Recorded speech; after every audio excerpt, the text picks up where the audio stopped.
Today is Saturday, June 4th, 2016. And this morning I'd like to talk a bit personally about lineage and Dharma transmission, in part because this is now coming up very quickly for me and for Endless Path Zendo. And I'd like to look at a case in the collection of cases, teishos, and poems on Dharma transmission called Denkoroku, or Transmission of the Light.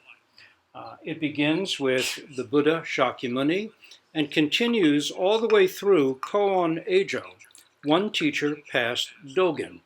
It was written beautifully and brilliantly around the year 1300 by Keizan Joken, the teacher who received the Dharma from Koon Eijo, and it is a Soto document. In our combined Soto Rinzai Koan line, we work with Denkoroku in the room after we've done the Mu, the sound of a single hand, the introductory koans, the Muman Kan or Wumen Kwan Gateless Barrier, the Hekigan Roku or Blue Cliff Record, Piyan Lu in Chinese, the Shoyo Roku or Book of Serenity. Then we come to Denkoroku. And we work on this book of stories, really, of Dharma transmission, a series of 52 stories as koans. The Denkoroku implies that there's a single line of transmission from the Buddha to Dogen, but actually there are various lineages, all starting with the Buddha and then branching off through different teachers to their heirs. Our particular branch splits off from the Soto line with Harada Roshi, a dedicated 20th century Japanese Soto Zen priest. Feeling that Soto teachers did not acknowledge the reality of enlightenment and so could not help him wake to it, he left and went and trained at a Rinzai monastery. The monastery he trained at was Engakuji, which we visited in Japan, was in fact, near the place we stayed, so we could walk to it. This was quite unorthodox. Hakun Yasutani, a layman, schoolteacher, parent, and Soto priest lecturer, then trained with him. He too felt that his Soto practice of quiet meditation ultimately brought no real settled peace. So he went to train with Harada Roshi. Completing koan study in an outstanding manner, he, then along with his teacher, combined the two lineages of Soto and Rinzai, rounding out the shortcomings of each. In this way, though they were marginal teachers in Japan because they'd stepped outside accepted orthodoxy, they created one of the most central and vigorous of all Zen lines to appear in the West. The three pillars of Zen made their names Zen household words. Later, Kaplo Roshi broke with Yasutani Roshi, or was broken off from him, through disagreements about style in bringing what had been Japanese Zen to the West.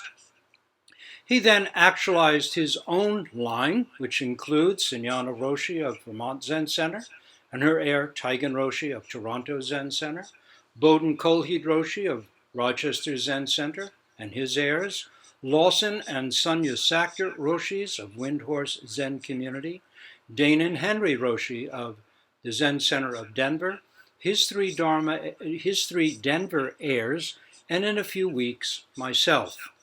Because of the break with his teacher, Kaplo Roshi has a dotted lineage line on lineage charts, extending from Yasutani Roshi to himself, because he never became a transmitted teacher or Dharma heir. Now, to further muddy the waters, I also have a lineage line from Yasutani Roshi, going to Yamada Roshi, and then to Robert Aiken Roshi, and then, with a dotted line, to Danon Henry Roshi, and then with a solid line from him to his three heirs in Denver, and to me. The dotted line means that Danon, who was already a fully transmitted Kaplo Roshi Dharma heir, was also recognized by Aiken Roshi as a Diamond Sangha Dharma master. However, he never went through the formal transmission ceremony, in part because Aitken Roshi became senile and stopped teaching. So Danon, his 3 Denver teachers, and myself, while all full members of the Diamond Sangha Teachers Circle, an honor I do not take lightly, are not lineaged Diamond Sangha teachers, though Danon himself considers us all to be meticulously trained Diamond Sangha teachers. While I won't be able to make the Diamond Sangha Teachers Circle this year due to our fall Jataka session in Vermont, I hope to show up in the future. At these circles, koans are reinvestigated by the teachers. Lots of exploration of our koan curriculum and style are explored and mutually embodied and confirmed and gone into by the various teachers who show up or who come by email if they can't make it. This year's will be in Hawaii at Pololo Zen Center, which was founded by Aitken Roshi, where I went for a period for Doksan and Sesshin. Now, I wish I could go back there, but fall Jataka Sesshin is much more important, and we'll be doing that in October. I also practiced with Aitken Roshi himself for 4 years and found my time and my koan work with him transformative. He offered to become my teacher, though he was no longer taking students, and I was honored very deeply by that offer. But to do that, he expected me to move to Hawaii. Plus, he was old, thinking about retiring, so I declined. After that, I worked briefly with his heir, Nelson Foster Roshi, an important teacher. But Ring of Bone Zendo is way up in the Sierras, quite a distance away. And that was quite a journey, expensive and hard to handle, really, and a very different atmosphere. It's basically a Zendo in a meadow up in the Sierras. It was started by Gary Snyder, if you know Gary's work. Very important Zen elder, poet, environmentalist, the hero of Dharma Bums, is idolized by Jack Kerouac. Gary and Nelson are the best of friends. They still both live right near the Zendo. But that was not quite intimate for me. So I settled down after that in 2002 with Danon Henry Roshi, because I felt natural and intimate with him. We were old friends from our time together in Rochester, and he too had a performance background. I was a storyteller, and he had been a mime, and he'd been through both Kapleau and Aitken Roshi's koan lines. So we clicked. By the way, Aitken Roshi began his own training with Nyogen Senzaki Sensei, a terrific early Japanese teacher in the West who refused to accept the title of Roshi. So opposed was he to all orthodox established Zen institutions in Japan at that time. He never received Dharma transmission and would only allow himself to be called sensei. So to be clear, all lines are somewhat complex. Yet there is a point. It is all about realization, about finding genuine peace in the midst of life's ups and downs, joys, anxieties, disappointments, and sorrows. It's about making it real, and it's about a teacher's potential to help others realize themselves. Though I am officially a Kapleau lineage teacher with a direct line from Kapleau Roshi to Danon Roshi to myself, our atmosphere, style of practice, and koan work are all fully in Diamond Sangha tradition, coming from the insight of Robert Aitken Roshi. Still, Endless Path Zendo owes an immense debt to 2 very important first-generation pioneering teachers, Kapleau Roshi and Aitken Roshi, with whom I personally had the very good fortune to train. Very recent communication in the last week, actually, with Nelson Foster Roshi, Aiken Roshi's Dharma heir, teacher at Ringobone Zendo, and essentially head of the Diamond Sangha, clarified that Endless Path Zendo is officially a Diamond Sangha temple, even though I am a Kaplo lineage teacher. Confused? Ha! Join the club! No, actually, it's all finally clear. But what is really important in all this? There is an essential point. Let's look at transmission case number 42 from Denkoroku, transmission of the light. The case goes like this. It's the transmission from Tungan Kwanche to Liangshan. The second ancestor, Liangshan, attended upon Tungan, the latter. The ancestor asked him, "What is that beneath your kesa?" The kesa is the robe of an ordained monk. It is made in patchwork, various pieces sewn together, mimicking the rectangular forms of rice fields. It's said that it came about because the Buddha was looking at rice fields and saw that that would be a perfect expression of the shape or form of the robe. The outer world and the inner world are not separate, are not different.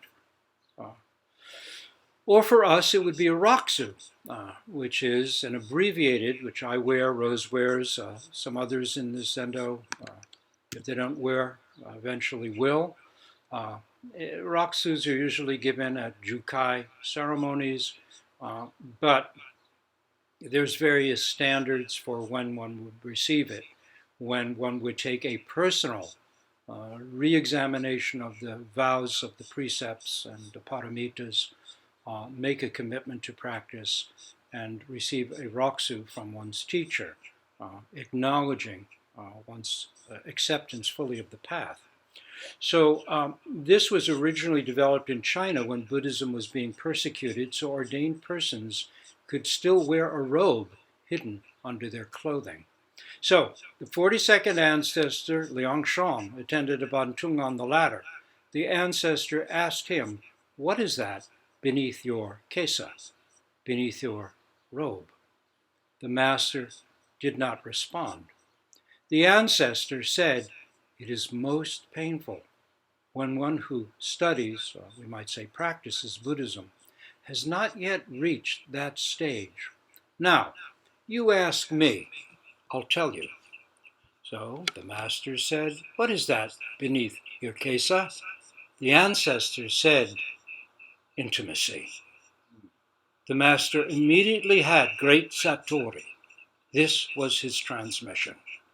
Keizan's verse, "The water is clear to the very bottom. Without being polished, it is bright by its nature." Let's take a look at Keizan's Teisho on this. I'll read from Zen Master Keizan's Denkoroku, translated by Francis Dojin Cook. And let's see a little bit of what he has to say. Here are the circumstances of this transmission. No one knows where the master was from. His name was Wang Guan. He studied with Tongan the latter, and as his attendant was responsible for Tongan's robe and bowl.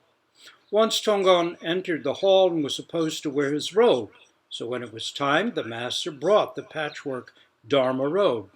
As he took the robe, Tongan asked, "What is the business beneath the patch robe?" The master had no answer. Then we have this case, and at the conclusion of the dialogue, he was greatly awakened. He made full bows and tears of gratitude at his robe. Tungan said, "Now that you have had a great awakening, can you express it?" Wang Guan said he could.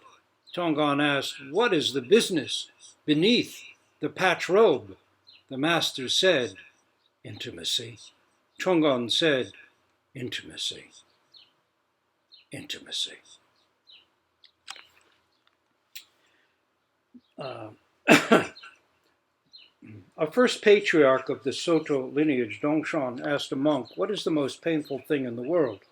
He answered, "Hell is the most painful thing." This is Keizan, from Keizan's Teisho. Dongshan said, "Not so. Wearing the robe, but not clarifying the great matter, is the most painful." His disciple Yunju revealed his horns and quoted him, that is, he acted like a devil's advocate, and quoted him saying, "My former teacher said hell is not the most painful thing. Wearing the robe but not clarifying the great matter is the most painful thing." Keizan goes on, "If you put a little spirit into it, you'll do fine. Not give in to a life of peace and tranquility or violate the spirit of the Zen community. The ancestors said if you wish to be able to take care of this matter, you must stand on top of the highest mountain and walk about on the floor of the deepest ocean. Then you will have a little life. If you've not yet figured out this great matter, then you must constantly tread the dark road. That is, keep going through all the difficulties, through all the problems. Keep going with Mu, right through, right through. Stay steady, no matter what's going on." Not only that, but the Buddha Shakyamuni and all other Buddhas throughout space and time say, in the Skillful Means chapter of the Lotus Sutra, all Buddhas appear in the world only for the sake of the one great matter. That is to say, to make beings reveal their own Buddha wisdom and vision, awaken to it, and enter it. Clarifying this is the great matter. Do not take pleasure in simply looking like a disciple of the Buddha. If you do not clarify this matter, you're virtually no different from a worldly householder. That is because you're no different in seeing with your eyes and hearing with your ears. It's not just a matter of externals. Inwardly, you cannot forget about attachment to externals. This is nothing but a change in appearance. Ultimately, you are like them. In the final analysis, when your breathing stops and your eyes close, your spirit will be attracted by objects and flow through the triple world. In the end, although there may be excellent results, such as rebirth among humans or celestials, you'll be like a wheel turning and turning endlessly in the paths of rebirth. What was the original intention in getting people to leave home and escape the passions? It was just to get them to arrive at Buddha wisdom and vision, taking the trouble to establish Zen communities and gathering together the four groups, that is, female and male monastics and lay people, was only for the purpose of clarifying this matter. Therefore, we speak of the meditation hall as the place for selecting Buddhas. Those who excel are called guides. It's not simply in order to create an uproar by gathering together a community. It is only for the purpose of getting people to thoroughly clarify the self. Thus, a former worthy said, "The world has deteriorated and people are lax. Yet, even if one's mental states and physical deportment are not like those of the ancient holy ones, if one is able to clarify the one great matter thoroughly and intimately, perhaps one will not differ from all the Buddhas of the three times. He will become a brother or sister of all the ancients and ancient worthies in history. From the beginning, there has been no triple world to escape, much less six paths to be traveled. Therefore, investigate thoroughly and study meticulously. Clarify the business beneath the patch robe.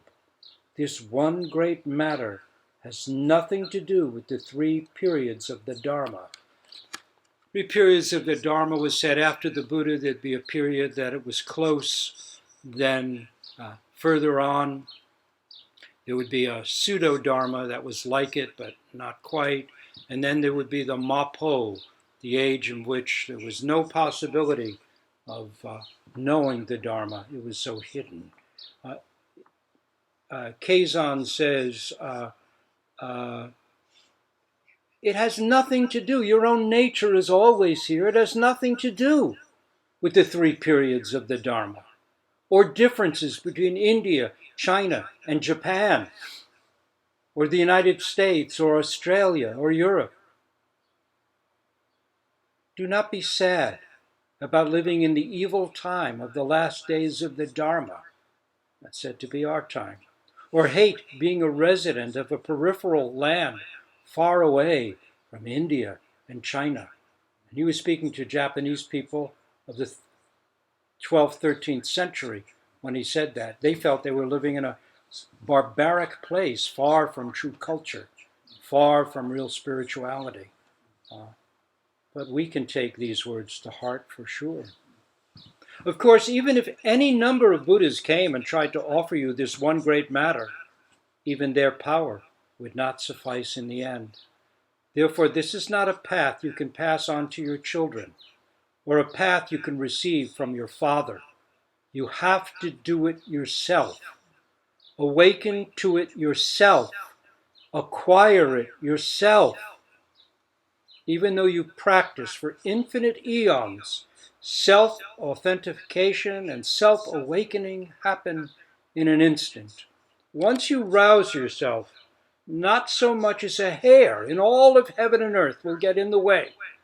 Once you reach this realm, nothing is hidden in the whole of eternity. How can there be anything to receive from Buddhas?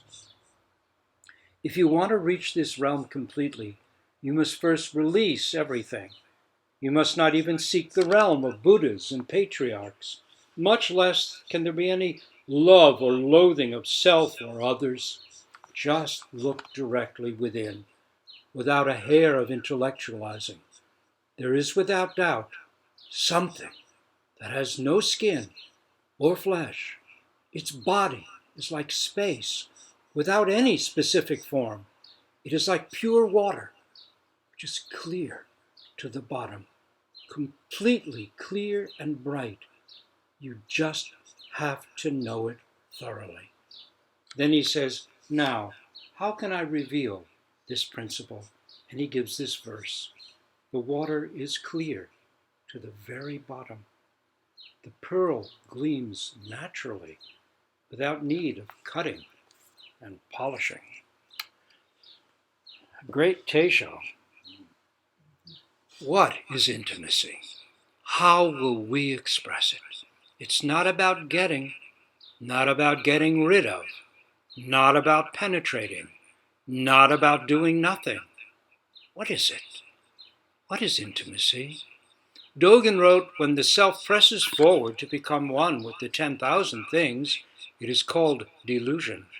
When the 10,000 things step in, wipe us away, and confirm us, it is called intimacy, or realization, or enlightenment. Intimacy is what we mean by enlightenment. It's not a thing, something we can get, unless we mean get as in, oh, I get it. Enlightenment is our realization of our original, never lost intimacy with rivers, trees, nails, stones, crows, cats, smiling faces, angry faces, stars, rain, mountains and clouds, heat and cold, aches, pains, anxieties, malice, unkindness, joy, success, failure. We don't add a thing. It's not another feather in our cap we add on. It comes from losing all that stands between us and this very moment, just as it is.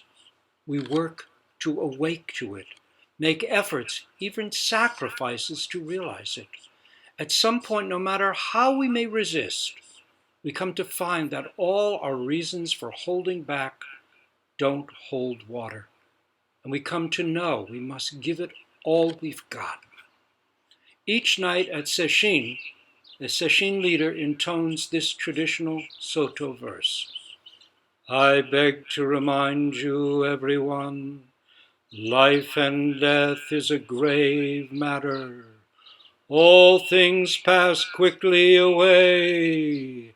Each of you must be completely alert, never neglectful, never indulgent. At some point, it becomes not just an encouragement during sesshin, but the way we live each day, each hour, not just in sesshin, but in life. Daily sitting and the extended sitting of sesshin help us have this become our ordinary mind. What is under the rakusu? What is intimacy? An old teacher was once asked by a monk, "How do I enter Zen?" He said, "Do you hear the stream flowing nearby?" "Yes," said the monk. "Enter there." "Do you hear the crow outside?" "Yes." "Caw, caw." "Enter there." How will we live this in and as our life? Here lies our daily challenge, not just as Zen students, but as maturing human beings. For all the problems on our planet have a source. It is how we use our minds, how we use them right now. Here, how is it that we have vast empty mind and do not know it? How is it that we have mind and yet must learn to be mindful? Lack of intimacy is the cause of so much sorrow. If I do not see a river as my own bloodstream, if I am not intimate with it, forgetting myself, as Dogen puts it, in that river's unique rivering, I can pollute it. If the tree is not recognized as my own lungs, I may think I'm entitled to cut it down if it blocks my view. If another person is not considered kin, I can push him or her down to get myself ahead. Lack of intimacy is our illness. The veil between us and stars, us and worms, cats, crows, refugees, friends, family, politicians, trees, and mountains is what I call myself, my own lack of intimacy personalized. But this veil can be seen through. It is not to be shoved aside, not torn down, not repressed, not diminished, not disregarded. It simply falls into its rightful place. Seen through, it becomes porous. We find it a small but necessary thing, an endless open embodiment of endless space, an open gate through which the world, that is a flower, an ant, a child's cry, a child's laugh, the barking dog, and meowing cat can, and all do, equally step in. Ikkyu, great iconoclastic teacher, wrote, "Every day priests minutely examine the law, that is the Dharma, and endlessly chant complicated sutras. Before doing that, though, they should learn how to read the love letters sent by the wind and rain, the snow and moon." Intimacy, intimacy. A contemporary Native American poet, Joy Harjo, in her book Conflict Resolution for Holy Beings, put it like this: "For calling the spirit back from wandering the earth in its human feet. Put down that bag of potato chips, that white bread, that bottle of pop. Turn off that cell phone, computer, and remote control. Open the door, then close it behind you. Take a breath offered by friendly winds. They travel the earth, gathering essences of plants to clean. Give it back with gratitude. If you sing, it will give your spirit lift to fly to the stars' ears and back. Acknowledge this earth who has cared for you since you were a dream, planting itself precisely within your parents' desire. Let your moccasined feet take you to the encampment of the guardians who have known you before time, who will be there after time. They sit before the fire that has been there without time. Let the earth stabilize your post-colonial insecure jitters. Be respectful of the small insects, birds, and animal people who accompany you. Ask their forgiveness for the harm we humans have brought down upon them. Don't worry, the heart knows the way, though there may be high-rises, interstates, checkpoints, armed soldiers, massacres, wars, and those who will despise you because they despise themselves. The journey might take you a few hours, a day, a year, 100, 1,000, or even more. Watch your mind. Without training, it might run away and leave your heart for the immense human feast set by the thieves of time. Do not hold regrets. When you find your way to the circle, to the fire kept burning by the keepers of your soul, you will be welcomed. You must clean yourself with cedar, sage, or other healing plant. Cut the ties you have to failure and shame. Let go the pain you are holding in your mind, your shoulders, your heart, all the way to your feet.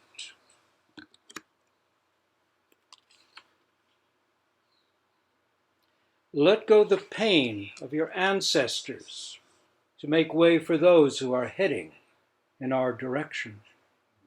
Ask for forgiveness. Call upon the help of those who love you. These helpers take many forms: animal, element, bird, angel, saint, stone, or ancestor. Call your spirit back.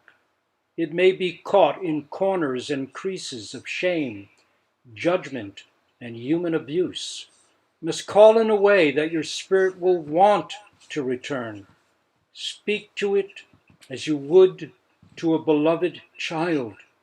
Welcome your spirit back from its wandering. It may return in pieces, in tatters. Gather them together. They will be happy to be found after being lost for so long. Your spirit will need to sleep a while after it is bathed and given clean clothes. Now you can have a party. Invite everyone you know who loves and supports you. Keep room for those who have no place else to go. Make a giveaway. And remember, keep the speeches short. Then you must do this. Help the next person find their way through the dark. Zen tradition confirms this. Case 20, Shoyoroku, Jizo's most intimate. Jizo asked Fayen, Hogen in Japanese, "What are you up to these days?" Hogen said, "I'm wandering on pilgrimage." Jizo said, "What do you expect from wandering?" Hogen said, "I don't know." Jizo said, "Not knowing is most intimate." Fayen was suddenly enlightened. He wasn't enlightened because he was wandering around, not knowing where he was going. As Nanchuan once pointed out to the young Zhao Chu, knowing is delusion, and not knowing mere blankness. That's case 19 of the Wumen Quan, or gateless barrier, and its theme is the meaning of what is called in Zen ordinary mind. Jizo is quite precise when he says, not knowing is most intimate. And Hogan saw it, really saw it. Not knowing is most intimate, most intimate. The water is clear to the very bottom. It's so clear, it couldn't be clearer.